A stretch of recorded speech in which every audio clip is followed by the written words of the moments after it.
Good morning बच्चों। आप सबका स्वागत है मेरे इस YouTube चैनल एसएम शिक्षा पर।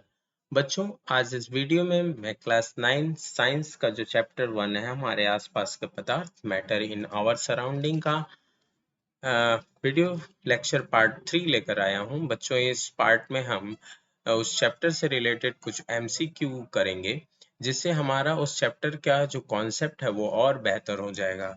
तो चलिए बच्चे, हम शुरू करते हैं मेरा ये वीडियो।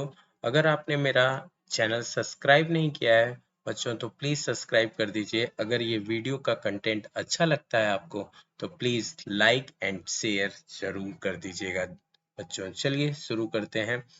तो यहाँ पे देखिए क्वेश्चन नंबर 1, पदार्थ के कण। इसके 4 ऑप्शन दिए हैं। ए है अति सूक्ष्म होते हैं, बी गतिज ऊर्जा युक्त होते हैं, सी एक दूसरे को आकर्षित करते हैं, तो और जो नेक्स्ट ऑप्शन है बच्चों, फोर्थ ऑप्शन, वो है उपयुक्त सभी। तो यहाँ पे आप देखिए, यहाँ पे जो पहला ऑप्शन है बच्चों, हमने जो पदार्थ के कणों की स्टडी की थी तो उसमें पढ़ा था कि ये कण क्या होते हैं, अति सूक्ष्म होते हैं। बी गतिज ऊर्जा युक्त भी होते हैं, इसमें गतिज ऊर्जा होती है और ये एक दूसरे को आकर्षित भी करते हैं और एक दूसरे से इंटरमॉलिक्यूलर फोर्स द्वारा अटैच भी रहते हैं, जुड़े भी रहते हैं। तो इसमें जो ऑप्शन होगा डी, उपयुक्त सभी। ठीक है, नेक्स्ट क्वेश्चन देखते हैं बच्चों। निम्नलिखित में से कौन पदार्थ का मौलिक गुण है? तो जब हमने पदार्थ की डिफिनीशन पढ़ी थी बच्चों, तो आपको बताया था कि जो भी वस्तुएं जिसमें द्रव्यमान है, जो स्थान घेरती हैं, अर्थात जिनका आयतन है, वो क्या है, पदार्थ है। तो पदार्थ का जो मौलिक गुण है वो ऑप्शन ए, द्रव्यमान और आयतन, ये राइट आंसर है। नेक्स्ट क्वेश्चन देखते हैं। पदार्थ की कितनी अवस्थाएं होती हैं? तो बच्चों, हमने पढ़ रखा है पदार्थ की 5 अवस्थाएं होती हैं: ठोस, द्रव, गैस, प्लाज्मा और बोस आइंस्टीन कंडेंसेट। तो इसका जो राइट ऑप्शन है वो है आंसर सी, 5। ठीक है, नेक्स्ट क्वेश्चन देखिए बच्चों। निम्नलिखित में से कौन पदार्थ का गुण नहीं है? तो बच्चों, हमने जब पदार्थ के गुणों का अध्ययन किया था तो उसमें हमने पढ़ा था कि पदार्थ में घनत्व होता है, उसको संपीडित किया जा सकता है और उसमें विसरण होता है, लेकिन तरंग दैर्ध्य नहीं पढ़ा था। तो पदार्थ का गुण कौन सा नहीं है बच्चों? तो ऑप्शन डी राइट आंसर है, तरंग दैर्ध्य। ठीक है, शुष्क बर्फ क्या है? तो बच्चों, शुष्क बर्फ क्या होती है? अत्यधिक ठंडी बर्फ, पहाड़ों से गिरने वाली बर्फ, ठोस ऑक्सीजन या ठोस कार्बन डाइऑक्साइड। तो बच्चों, इसका जो ऑप्शन राइट ऑप्शन है वो है ठोस कार्बन डाइऑक्साइड। तो ये आंसर आपका बिल्कुल सही है। नेक्स्ट क्वेश्चन देखते हैं। नेक्स्ट क्वेश्चन है, वाष्पीकरण की क्रिया द्रव के किस भाग में होती है? तो बच्चों, जब हमने वाष्पीकरण पढ़ाया था तो इसमें बताया था कि it is a surface phenomena, ये सतह पर होती है। तो आपका राइट आंसर ए, सतह पर। नेक्स्ट क्वेश्चन है, पदार्थ के विसरण की दर के लिए कौन सा क्रम सही है? तो बच्चों, सबसे अधिक जो विसरण होता है वो गैस में होता है, उस उससे कम जो होता है वो द्रव में, और सबसे कम जो होता है वो ठोस में। तो इसका राइट आंसर है ऑप्शन ए, गैस में सबसे अधिक है, द्रव और ठोस। तो ये आंसर आपका बिल्कुल सही है। नेक्स्ट क्वेश्चन देखते हैं बच्चों। निम्नलिखित में से किसका घनत्व सबसे अधिक होता है? तो घनत्व की बात पूछ रहा है बच्चों, तो घनत्व किसका अधिक होता है? तो हम जानते हैं कि ठोस का घनत्व जो है वो अधिक होता है। ठीक है, नेक्स्ट क्वेश्चन देखते हैं। किसकी संपीड़ितता सबसे कम होती है? तो बच्चों, जिस जिस भी अवस्था के पदार्थ की जिस अवस्था के अणु सबसे दूर दूर होते हैं उनको दाब डाल के संपीड़ित किया जा सकता है। तो गैस में सबसे अधिक संपीड़ितता होती है क्योंकि उसके अणु जो होते हैं वो बिल्कुल दूर दूर होते हैं। लेकिन यहाँ पे पूछ रहा है सबसे कम संपीड़ितता किसकी है? तो जो ठोस के अणु होते हैं उसके अणु बहुत नजदीक होते हैं, इसलिए इनको और अधिक या बहुत कम संपीड़ित किया जा सकता है। तो आपका ऑप्शन ए जो है वो राइट आंसर है।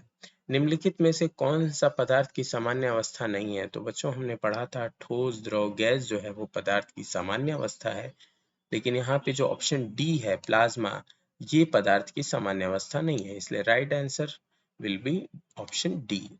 ठीक है, नेक्स्ट क्वेश्चन देखते हैं बच्चों।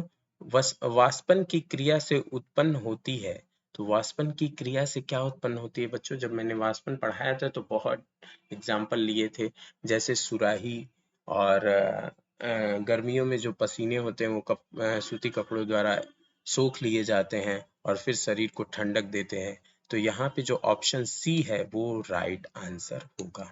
ठीक है, नेक्स्ट क्वेश्चन देखते हैं। वह तापक्रम जिस पर कोई द्रव ठोस में बदल जाता है। ठीक है बच्चों, कोई द्रव जो है वो ठोस में बदल जाए, तो आपने एग्जाम्पल देखा होगा कि पानी जो है जब ठोस में बदल जाता है तो किस बिंदु पे? अपने हिमांक बिंदु पे वो ठोस में बदल जाता है। तो इसका राइट आंसर होगा ऑप्शन सी, हिमांक। ठीक है, ब्रीजिंग पॉइंट बोलते हैं इसको। नेक्स्ट है क्वेश्चन 13 जो है, वायुमंडल में उपस्थित गैसों में वाष्प कौन है? तो नाइट्रोजन, ऑक्सीजन, CO2 और H2O। तो बच्चों वाष्प पूछ रहा है, तो हम जानते हैं कि जब पानी को या H2O को गर्म करते हैं तो ये वाष्प के रूप में परिवर्तित हो जाता है। तो ऑप्शन डी जो है वो राइट आंसर है। नेक्स्ट क्वेश्चन देखते हैं। गैसों का द्रव में परिवर्तन कहलाता है। बच्चों जो गैस है वो द्रव में परिवर्तित हो जाए तो इसका जो राइट ऑप्शन है वो है संघनन। ठीक है, नेक्स्ट क्वेश्चन 15 क्वेश्चन क्या कहता है? वह तापक्रम जिस पर कोई ठोस द्रव में परिवर्तित होता है। बच्चों क्या पूछ रहा है? ठोस जो है वो द्रव में परिवर्तित होता है, यानी वो द्रवणांक है। आंसर ए जो होगा वो राइट आंसर होगा इस क्वेश्चन का।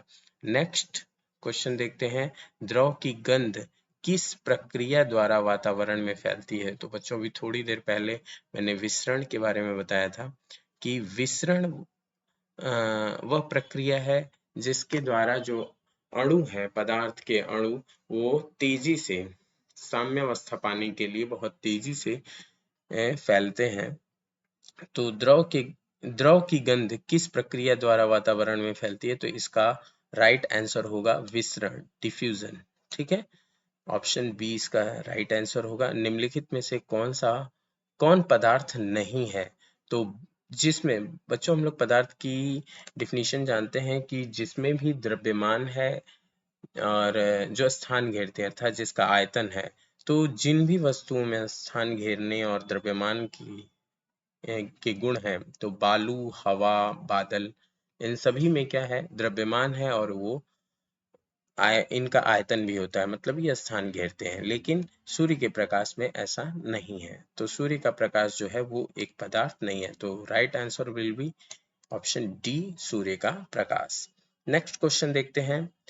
निम्न में किसका ऊर्ध्वापातन होता है? बच्चों जब मैंने ऊर्ध्वापातन यानी सब्लिमेशन पढ़ाया था तो कुछ पदार्थ के बारे में बताया था जो ऊर्ध्वापातन करते हैं, जैसे आयोडीन है, अमोनियम क्लोराइड है, कपूर है। ये क्या होते हैं कि जैसे ही इनको गर्म किया जाता है तो ये ठोस अवस्था से गैस अवस्था में परिवर्तित हो जाते हैं।